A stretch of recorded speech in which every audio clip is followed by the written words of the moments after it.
జరిగిపోయిన విషయాల గురించి కాదు, జరగాల్సిన విషయాల గురించి ప్రార్థించుకోవాలి. ఎందుకంటే దేవుడే ఏకాంగులను సంసారులుగా చేయగలవారు. దేవుడు ఈ మాట మన వినికిడిలో దీవించునుగాక. అనేక మంది ఏకాంగులు సంసారులుగా మార్చబడుతుగాక. రీకవశ్య చాలా బాధాకరం అండి. దేవుడు కుటుంబ వ్యవస్థని ఏర్పాటు దేవుడే చేశారు. మరి అది తప్పించి మనం వెళ్తున్నామంటే బాధే కదా. అటు స్త్రీలకైనా బాధే, ఇటు పురుషులకైనా బాధే.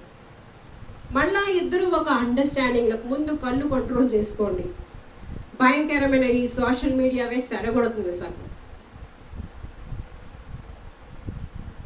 కనుక ఏవి చూడొచ్చు, ఏవి చూడకూడదు, ఏమి చేయొచ్చు, ఏమి చేయకూడదు, కుటుంబ వ్యవస్థకు హానికరమైనవి మానేయండి. మీ కుటుంబాలను మీరు కాపాడుకోండి. Hallelujah, hallelujah, hallelujah. God bless you all.